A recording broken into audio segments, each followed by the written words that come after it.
Hi friend, কেমন আছো তোমরা? আশা করি ভালো আছো। আমিও খুব ভালো আছি। আজ আমি তোমাদের সাথে শেয়ার করব গোবিন্দভোগ চালের চিতই পিঠা। এইভাবে তৈরি করলে হবে নরম তুলতুলে জালিদার ফুলকো ফুলকো। যখন মন চাইবে তখন তৈরি করে নিতে পারবে।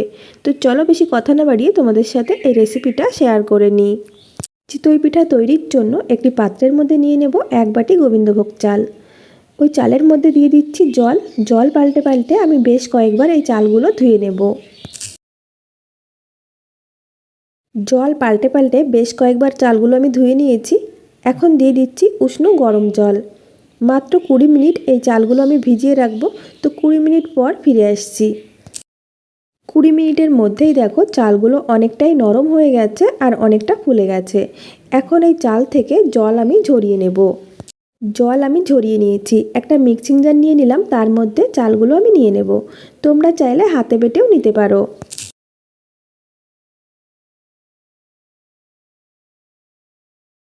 দিয়ে দেবো স্বাদ মতো লবণ। যেহেতু চিতই পিঠা তৈরি করব, তো চিতই পিঠাতে কিন্তু লবণের পরিমাণটা একটু বেশি হলে খেতে বেশি ভালো লাগে, তবে নিজেদের টেস্ট মতো দিয়ে দেবে।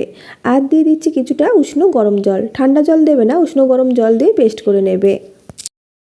একদম স্মুথভাবে আমি পেস্ট করে নিয়েছি, এর মধ্যে কিন্তু একটুও দানা নেই। এখন একটা পাত্রের মধ্যে আমি ঢেলে নেব।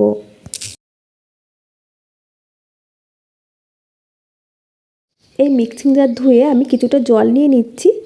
ঠান্ডা জল না, গরম জল দিয়েই কিন্তু আমি ধুয়ে নিচ্ছি। এর মধ্যে ঠান্ডা জল দিলে পিঠাগুলো কিন্তু একটুও ফুলবে না। খুব বেশি গরম জল না, উষ্ণ গরম জল, যেটা আঙুল চোবালে সহ্য করা যাবে। এখন আমি এর মধ্যে নিয়ে নিচ্ছি 1 চা চামচ মতো বেকিং পাউডার। বেকিং সোডা না, বেকিং পাউডার দিতে হবে। ভালো করে বেকিং পাউডারটা আমি মিশিয়ে নেব।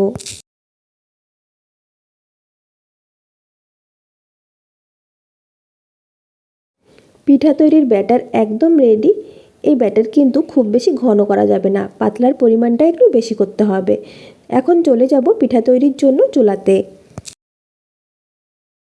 চুলায় একটা ছোট সাইজের লোহার কড়াই আমি বসিয়ে দিয়েছি, আর কড়াই আমি ভালো করে গরম করে নিয়েছি। এখন লো ফ্লেমে রেখে দিয়ে দিচ্ছি ব্রাশে করে কিছুটা তেল। আমি ব্রাশ করে নিলাম। এখন ব্যাটার থেকে 1 হাতা ব্যাটার আমি এই কড়াইয়ের মধ্যে দিয়ে দেব। এরপর আমি ঢাকা দিয়ে হতে দেব 2.5 থেকে 3 মিনিট। ঢাকনায় যদি কোনো ছিদ্র থাকে সেই ছিদ্রটাও বন্ধ করে দিতে হবে। আমি এক টুকরো কাগজ দিয়ে বন্ধ করে দিলাম। তো 2.5 থেকে 3 মিনিট পর আমি ফিরে আসছি।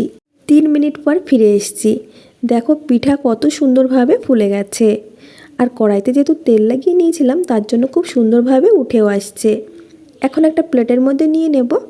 তো একই রকমভাবে আমি বাকি পিঠাগুলো তৈরি করে নেব। সব পিঠাগুলো আমি একই রকমভাবে তৈরি করে একটি প্লেটের মধ্যে সাজিয়ে নিয়েছি। তো দেখেছো বন্ধুরা, গোবিন্দভোগ চাল দিয়ে কত সুন্দর পিঠা তৈরি করা যায়, নরম তুলতুলে ফুলকো ফুলকো আর জালিদার। আশা করি বন্ধুদের কাছে এই পিঠার রেসিপিটা ভালো লেগেছে। ভালো লাগলে লাইক, কমেন্ট এবং শেয়ার করে দিও।